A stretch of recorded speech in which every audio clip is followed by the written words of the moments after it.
Buenas tardes. Seguimos con, después de la magnífica conferencia de Armando Cerolo, tan sugerente, con tantas preguntas, que hubiera merecido un buen debate posterior, que yo creo que luego lo tendremos. Seguimos con mi amigo Faustino Martínez, que es catedrático de Historia del Derecho y de las Instituciones en la Universidad Complutense de Madrid, en la Facultad de Derecho. Ha sido director del Instituto de Metodología e Historia de la Ciencia Jurídica, también de la Universidad Complutense de Madrid, entre el año 2013 y el año 2016. Ha sido vicedecano de Investigación y Política Científica de la Facultad de Derecho, profesor invitado y conferenciante en multitud de universidades españolas, europeas y americanas. Yo he de confesar que hay una estancia de Faustino que me tiene profundamente envidioso y sorprendido, que es en México, de la cual nos ha contado fantásticas experiencias allí en la Facultad de Derecho y que yo admiro profundamente. Sus trabajos más recientes se han dedicado a la iconografía de la justicia en el mundo medieval y el estudio del constitucionalismo moderado en el siglo XIX, en especial la figura capital de Juan Bravo Murillo, una figura que hasta su trabajo yo creo que ha sido bastante despreciada en la historiografía española, creo precisamente por su, no tanto también por su complejidad, sino por el carácter de personaje conservador, y también ha estudiado la Constitución de 1869. De ahí sus obras sobre la Constitución de Cádiz, la de 1869, o uno de sus últimos libros, titulado La vuelta de tuerca moderada, el proyecto de Constitución y leyes fundamentales de don Juan Bravo Murillo, en el año 1852, aunque su libro es más reciente, es del año 2019, ¿verdad? Nos va a regalar una conferencia sobre el proceso constitucional de 1873, que yo considero fundamental por varios motivos. Primero, sin hacer un spoiler sobre lo que va a contar, primero y también yo creo que le viene bien a los alumnos, la consideración de cómo funcionaban los líderes y los grupos políticos en el momento.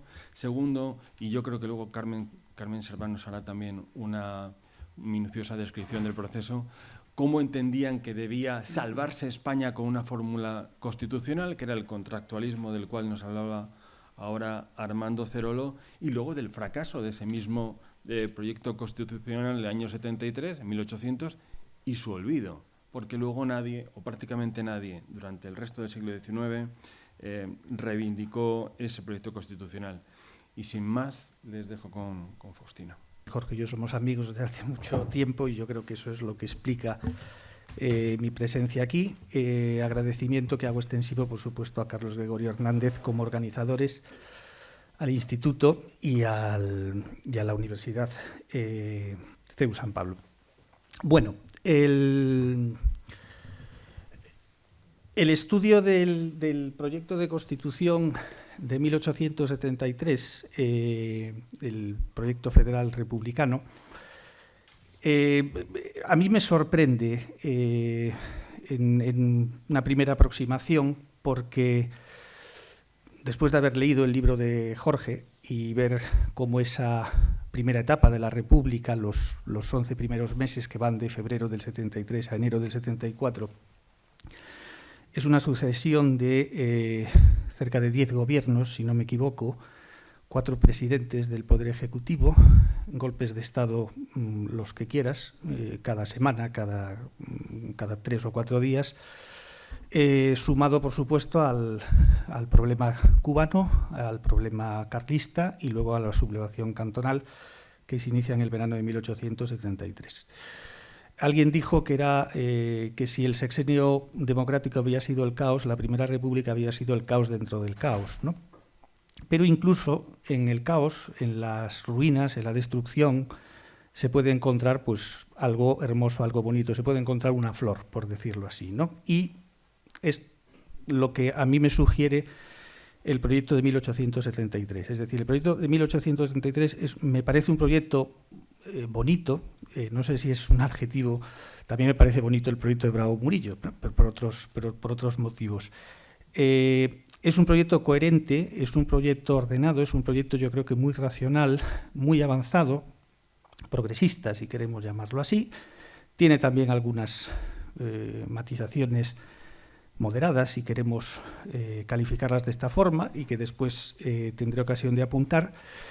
Pero me parece sobre todo una cosa lograda y una cosa que tiene además el reto, ¿no?, de ser lograda cuando todo alrededor está derrumbándose, lo cual pues tiene su enjundia, ¿no? Tiene un carácter épico, por decirlo así, un carácter heroico. Bien, de ese proyecto, a modo preliminar, no les voy a hablar de todo el proyecto. Son 117 artículos divididos en 17 títulos. Y lo que voy a tratar de destacar son los aspectos más relevantes de ese proyecto en cuanto a su contenido. No voy a abordar la cuestión federal la va a tratar con mayor detenimiento mi colega Carmen Serván. Apuntaré algunas cosas, pero ella se va a centrar exclusivamente en esa cuestión de la revolucionaria organización territorial que aquí se propone. Lo primero que hay que decir es que es el primer y único proyecto federal que llega a unas Cortes en el siglo XIX. Ese es, digamos, el primer rasgo importante que tiene. Y solamente por eso pues, merece ya un estudio detenido y cumplido por esa innovación. No es realmente un texto totalmente nuevo y totalmente novedoso. Hay unas fuentes que yo creo que se pueden rastrear perfectamente y se pueden identificar, pero digamos, esa es la primera medalla importante que hay que colgar en este proyecto. Es además, lo he dicho ya, es un proyecto, es decir, y un proyecto que no se aprueba, que no se desarrolla, un proyecto castrado, si queremos verlo así. Pero a pesar de todo eso, los proyectos constitucionales del siglo XIX tienen una virtud que destacó en su día Ignacio Fernández Sarasola. Y es que los proyectos constitucionales son muchas veces proyectos virginales, puros. ¿Qué quiero decir con esto? Que son proyectos que muestran de una manera bastante descarnada una determinada ideología. Es decir, las constituciones del XIX, mal que bien, surgen a partir de negociaciones y de consensos, ¿no? Pero eso no pasa en los proyectos. Entonces, los proyectos, digamos que niegan de raíz el consenso y muestran ideologías de una forma más descarnada. Esto lo hace el proyecto de 1873. No presenta la ideología, llamémosle así, intransigente, sino una ideología que aglutinaría más o menos, tú corrígeme si ves que resbalo, Jorge, aglutinaría el republicanismo de derechas, de centro-derecha y una parte del republicanismo de centro-izquierda que no vería mal esa solución, ¿no? Es el único proyecto que se presenta porque hay una reacción de la minoría intransigente, de Quintero, de Benot y de Cala, que a su vez presentan otro proyecto, pero ese proyecto es retirado prácticamente a poco de ser presentado para, dicen ellos, no obstaculizar el proceso constituyente. Decía, es un texto que no es totalmente nuevo, no radicalmente nuevo. Hay una serie de elementos que podemos identificar como supuestas fuentes o posibles fuentes de ese texto. El primero de estos elementos, o la primera fuente importante de la que bebe, es evidentemente la Constitución de 1869, ¿no? Hay una perfecta coordinación, sobre todo en el apartado de los derechos y libertades, con algunos matices bastante importantes, como veremos, pero sigue un poco la línea de la Constitución de 1869, sigue la línea del que puede ser reputado como la gran fuente de este proyecto, que es el que Salmerón y Eduardo Chao redactan en 1872 en la tercera asamblea del Partido Republicano Radical. Se dice también que es posible que el texto de 1868 de Valentía Albiral, las reglas para la integración el título es muy simpático, del Estado catalán dentro de la nación española, es decir, no como dicen ahora los nacionalistas, la nación catalana dentro del Estado español, sino al revés. Y sobre todo hay un referente de derecho comparado internacional fundamental que ya había aparecido en 1869, que es la Constitución Federal Norteamericana de 1787. Esos, digamos, serían los reductos jurídicos de donde se bebe. ¿Qué es lo que habría que destacar de ese texto? Yo creo que hay tres cosas fundamentales a destacar, repito, haciendo nuevamente caso omiso a la estructuración federal que es, y se ha dicho, y es evidentemente la gran novedad que el texto suministra, ¿no? Estas tres cosas o estos tres elementos en los que me voy a centrar serían, en primer lugar, un justnaturalismo mucho más acentuado que el que se presentaba en el año 1869. Es decir, hay una vez utilizando nuevamente la frase de mi libro de Bravo Murillo, un giro de tuerca, en este caso en dirección justnaturalista, ¿no? Clavero hablaba en su momento del justhumanismo. Yo creo que es un justnaturalismo, pero no es un justnaturalismo de tradición cristiana, católica por descontado, sino el justnaturalismo que se hereda leyendo la Constitución de los Estados Unidos, ¿no? Y esto lo vamos a ver al citar ahora varios ejemplos del texto. La segunda nota que se derivaría precisamente de este justnaturalismo, aunque no se consagra explícitamente en el texto del proyecto, pero está rondando, es como consecuencia de esa reafirmación de los derechos fundamentales, de esos derechos de carácter natural de las personas y de los ciudadanos, se acaba desembocando en un nuevo concepto de constitución. Se acaba formulando por vez primera en nuestra historia constitucional una nueva idea de constitución que no es la Constitución de Cádiz, de la que hacemos también silencio, y que no es sobre todo el constitucionalismo de los moderados, para quienes la Constitución es una cosa distinta de lo que manejan los demócratas del 68 y los republicanos en el año 1873. Y existiría un último elemento que es muy importante porque cierra un poco toda esta reflexión al mismo tiempo que entronca, paradójicamente, ese constitucionalismo republicano con el constitucionalismo moderado, que es una cosa que yo creo que se colige fácilmente de lo que se está haciendo y del responsable del proyecto. El responsable del proyecto es Castelar, es decir, Castelar elabora pues, prácticamente en tiempo récord ese proyecto, que es la cuestión del orden público. Es una cuestión que está presente en la Constitución, pero es una cuestión que está sobre todo presente fuera de la Constitución, ¿no? Es decir, no olvidemos la sucesión de golpes de Estado, no olvidemos las 3 guerras que se están produciendo en ese momento en España, no olvidemos, por lo tanto, la urgente necesidad de orden público que se demanda desde la perspectiva constitucional, ¿no? Esto además tiene su reflejo, si queremos verlo en clave más o menos jocosa, pero tiene su reflejo en 2 artículos del proyecto de Constitución que a mí me hacen sonreír, cuando menos, ¿no? Cuando se leen. Al hablar del Parlamento, dice, artículo 62, las Cortes podrán tomar medidas que obliguen a los diputados y senadores a asistir a sus sesiones. Pues, hombre, no debería decirse, pero como bien ha investigado Jorge, las elecciones durante la época de la República no solamente nos depararon abstenciones del 60% como carácter general, sino un abstencionismo de los diputados proverbial. Es decir, pues que muchas leyes, muchos proyectos y muchas iniciativas no se pudieron debatir simplemente porque no había diputados, ¿no? Y la otra cuestión es cuando habla del presidente de la República, donde dice una de las competencias del presidente de la República es dirigir mensajes a los poderes públicos recordándoles el cumplimiento de sus deberes legales. Y dice uno, hombre, va de suyo, ¿no? Pero bueno, es decir, estas 2 pequeñas cosas demuestran que ese caos, esa anarquía, pues estaba allí presente. Bien, primera cuestión, la cuestión del justnaturalismo. ¿En qué me baso para afirmar ese giro de tuerca o ese reforzamiento del justnaturalismo que aparece en el texto? Bien, la primera cuestión es la traslación al proyecto de 2 preceptos clave que se daban en la Constitución de 1869. La Constitución de 1869 es una Constitución que cuando uno la lee, y yo esto se lo cuento a los alumnos, acostumbrados a las constituciones moderadas que tenían 10 artículos dedicados a los derechos, donde nos hablaban de la libertad, de la propiedad, todo de acuerdo con lo que digan las leyes, de derechos que eran suspendidos regularmente, etcétera.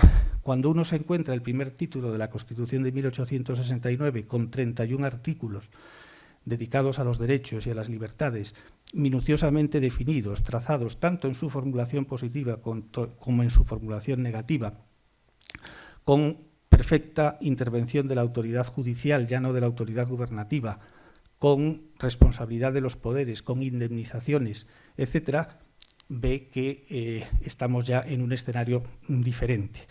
Pero ese escenario diferente viene ratificado por dos preceptos que pasan después al proyecto de 1873. El primero de esos preceptos es el que dice que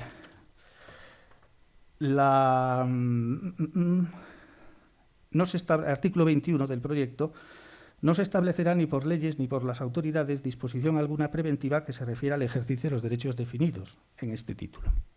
Es decir, los derechos y libertades recogidos en el título primero de la Constitución del 69, en el título segundo de la Constitución del proyecto republicano, podrán ser objeto de regulación, digámoslo así, represiva, pero nunca preventiva. Es decir, las condiciones de ejercicio no pueden ser fijadas por el legislador, no pueden ser fijadas por ninguna de las otras autoridades. Se podrán castigar a posteriori, pero nunca se podrán encauzar o regular, digamos, a priori esos derechos y esas libertades.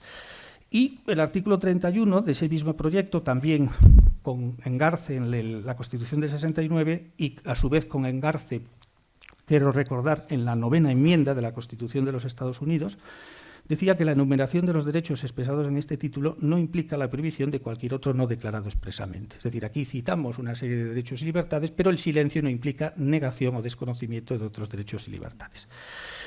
Digamos que esta es la base naturalista, pero la base naturalista en el proyecto de 1863 viene reforzada no solamente porque nos están hablando unas Cortes Constituyentes, nos está hablando una nación, nos está hablando una nación que además en el título preliminar, una suerte de título preliminar, establece que lo siguiente: toda persona encuentra asegurados en la República, sin que ningún poder tenga facultades para cohibirlos, ni ley, ninguna autoridad para mermarlos, todos los derechos naturales. Nótese que no se habla de ciudadano, se habla de persona. Por lo tanto, no es necesaria la condición de español para que estos derechos sean reconocidos dentro del territorio de la República. Cito: la vida, seguridad, dignidad, libre ejercicio del pensamiento, conciencia, difusión por medio de la enseñanza, reunión y asociación pacíficas, libertad de trabajo, industria, comercio interior y crédito, derecho de propiedad, sin facultad de vinculación, igualdad ante la ley y ciertos derechos de carácter procesal. Concluyendo, y aquí volvemos con ese giro justnaturalista, diciendo que estos derechos son anteriores y superiores a toda legislación positiva. Es decir, estos derechos de alguna forma no los decide la nación, no los decide ese poder constituyente, sino que vienen de alguna forma insertos en la propia lógica de conformación de la comunidad política, ¿no? Como vemos, la partitura es absolutamente distinta, es decir, todas las personas dentro de la República tienen estos derechos, todos los españoles, título segundo, tendrán los derechos reconocidos en la Constitución de 1869. Les decía que la lectura de esos derechos y libertades es prácticamente idéntica. Bueno, no del todo, ¿no? Hay una diferencia fundamental, no tanto en los derechos y las libertades, hay algunos matices, algunas cosas que se añaden en 1873, por ejemplo, ampliando el derecho de asociación, frente a la versión más restrictiva, ¿no?, que figuraba en 1869, pero hay sobre todo una diferencia que se refiere a la cuestión bastante peliaguda de la suspensión de los derechos, ¿no? La suspensión era el pan nuestro de cada día en tiempos moderados, ¿no? Antes hablaba Armando de 1848, nosotros, España quiero decir, no nos enteramos de 1848 gracias a Narváez. Narváez hace conceder poderes especiales que se prorrogan durante casi 9 meses y hace pues que lo que pase en Francia pues no tengamos realmente noticia, ¿no? Esa suspensión cambia en la Constitución del 69, estableciendo un sistema que se llama de doble ley, ¿no? La suspensión solamente puede ser declarada por ley, no por el Gobierno, por tanto, y esa suspensión dará origen inmediatamente a la aplicación de una ley de orden público previamente elaborada, que será la que rija durante ese estado temporal y excepcional de suspensión. Esa ley se elaboró en el año 1870, preveía un estado, digamos, de sitio civil y un estado de guerra, y el proyecto de 1863 digamos que simplifica ese panorama de suspensión y contempla una única posibilidad, que es, artículo 33, que el Poder Legislativo declare un territorio en estado de guerra o extranjera y se dará lugar a la aplicación de las correspondientes leyes militares. Es decir, esta solución de 1833 yo creo que lo que hace es reducir más el ámbito todavía de actuación de estas correspondientes suspensiones. Entre las grandes novedades de este texto, y esto sí hay que destacarlo, es la parte final del apartado de derechos y libertades, artículos 34, 35, 36 y 37, donde se dice que queda separada la Iglesia del Estado. Ninguna entidad pública podrá subvencionar a la religión ningún culto. Las actas de nacimiento, defunción y matrimonio serán registradas por las autoridades civiles. Y el artículo 38 culmina con otra referencia, otro guiño a la Constitución norteamericana, declarando abolidos todos los títulos de nobleza, es decir, elevando, ¿no?, la igualdad a una realidad verdadera y definida. Una vez hecho esto, es decir, una vez que se definen esos derechos y esas libertades, lo que a mí me interesa destacar es que la Constitución no se detiene aquí. Quiero decir, estos derechos y libertades no quedan encajonados en el título preliminar y en el título segundo, operando para todos los ciudadanos y para todas las personas, sino que existe una proyección a lo largo y ancho de toda la Constitución. Y aquí es donde se empieza a cambiar precisamente el contexto de Constitución, la idea de Constitución, el concepto de Constitución, y acabamos llegando pues, a una realidad totalmente distinta, aunque no esté, repito, explicitada en el propio apartado, en el propio texto constitucional.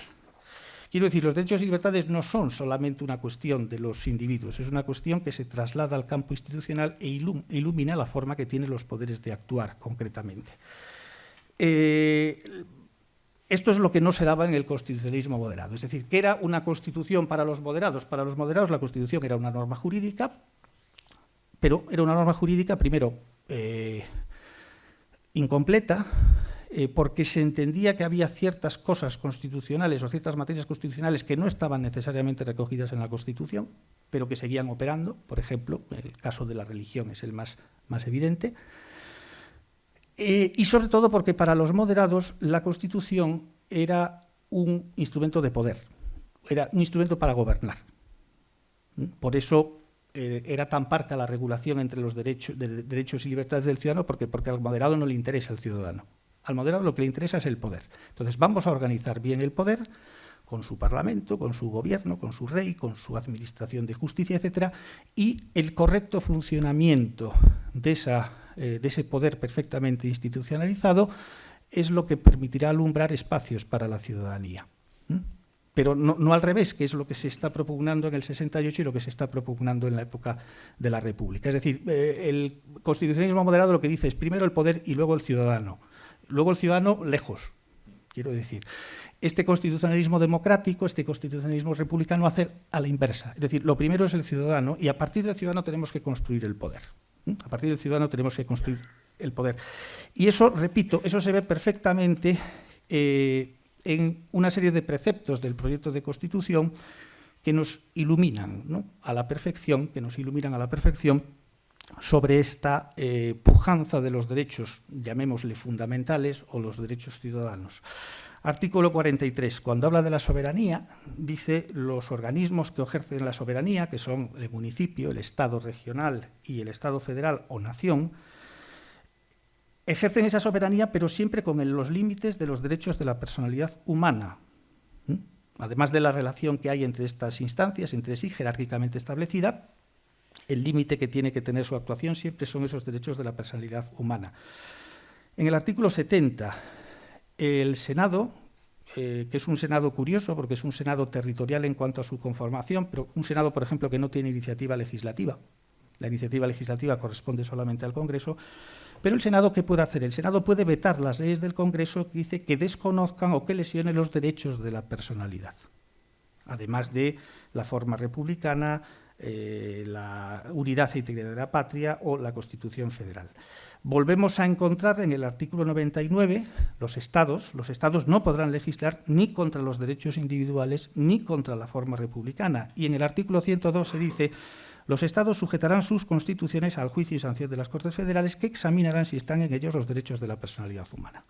Es decir, estos derechos irradian y aparecen limitando la acción del legislativo y aparecen limitando la acción de los diferentes poderes estatales, cuyas constituciones y cuya ulterior legislación no puede ir en contravención nunca de estos derechos, que se convierten de alguna manera en parámetro para verificar esa acción. Es decir, esos derechos incorporados a la Constitución, que forman la base de la Constitución, que la Constitución reconoce, que la Constitución no crea, porque, recordemos, son anteriores y superiores a toda legislación positiva, esos textos, esos derechos son la base, por lo tanto, del aparato constitucional.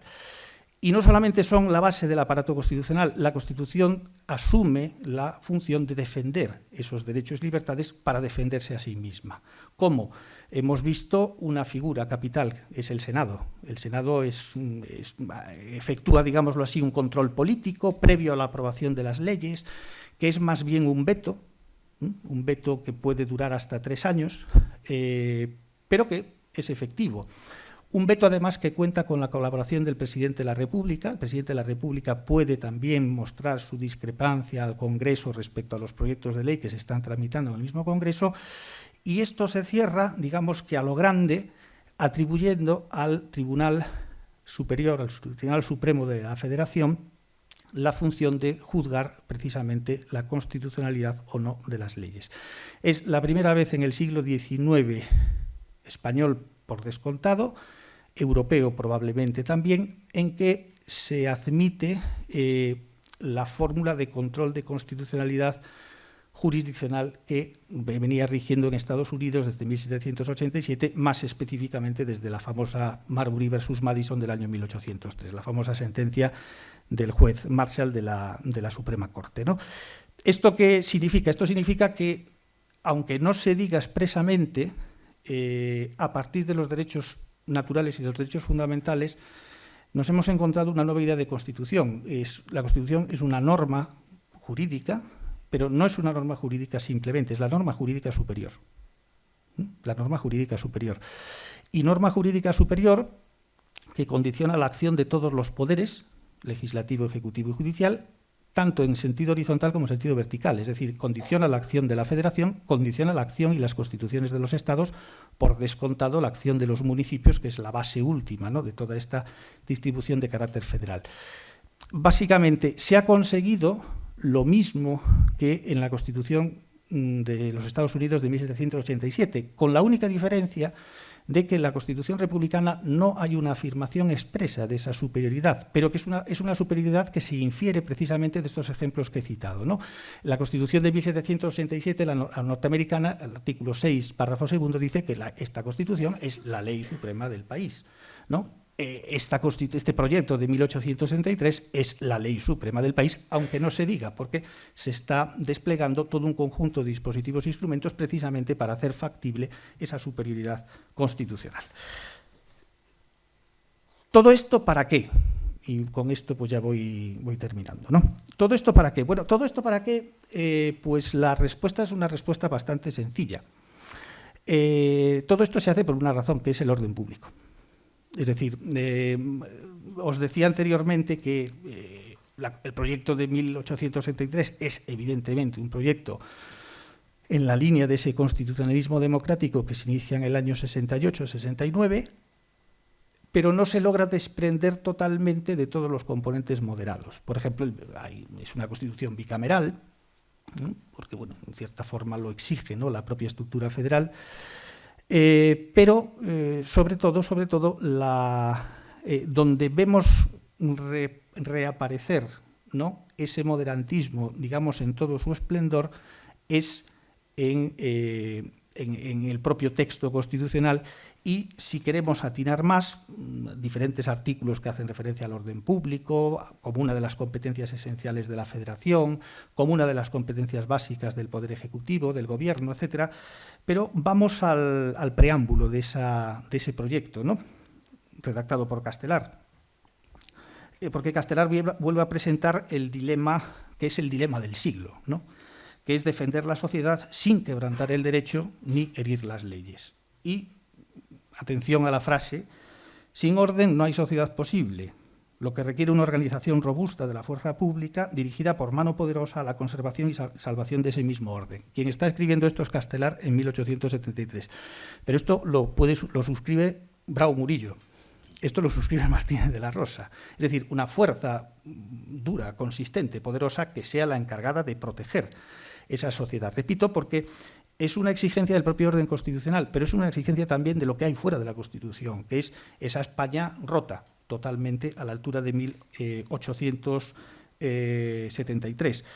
¿Con esto qué quiero decir? Con esto lo que quiero decir es que al final ese proyecto avanzado, ese proyecto renovador, ese proyecto revolucionario en ciertos aspectos, al final acaba reconduciéndonos, ¿no?, a lo que es, y enlazo con lo que antes nos contó el profesor Cerolo, la pregunta constitucional del siglo, ¿no? Y la pregunta constitucional del siglo es la que formula Martínez de la Rosa, ¿no?, que es, aquí de lo que se trata es de conjugar el orden y la libertad. Es decir, cuánto orden es posible sin que eso aniquile la libertad y cuánta libertad es posible sin que se aniquile el orden, el justo medio, en definitiva, de los pensadores franceses de la Restauración. Les decía que era el único proyecto, les decía también que es un texto que vale la pena leer, y es un texto un poco amargo para cualquier historiador. ¿Por qué? Bueno, porque es un texto que no tiene prácticamente referentes, ¿no? Es un proyecto que no se debate.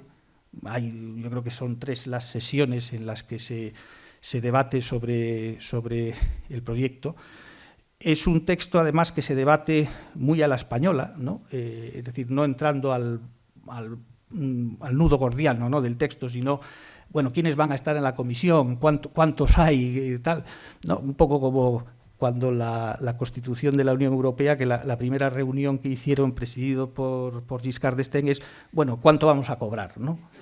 Bueno, pues entonces, estas discusiones bizantinas que tanto nos gustan a nosotros, ¿no? Que, bueno, pues que haya tantos rubios de ojos azules y que haya algún moreno en la comisión, ¿no? Estos debates, pero no atendiendo a la cuestión nuclear esencial que era el texto. Y, sobre todo, es un proyecto que, digamos, apenas deja trazos de discusión parlamentaria, y es un proyecto que nos revela también la utopía, es decir, qué habría sido si este proyecto se pone en marcha. Porque una cosa, claro, es leer el proyecto, pero ese proyecto, digamos, que tenía urgentemente necesidad de toda una legislación complementaria, comenzando pues por las constituciones, ¿no?, de los 17 estados o regiones que ahí aparecían establecidos, ¿no? Bueno, un brindis a la utopía. Un texto interesante, un texto que recomiendo su lectura, y un texto, bueno, pues que brevemente he tratado de exponer en los puntos que yo creo que son más rupturistas respecto a toda la tradición constitucional del siglo XIX. Y yo creo que ya está, ¿no? Gracias.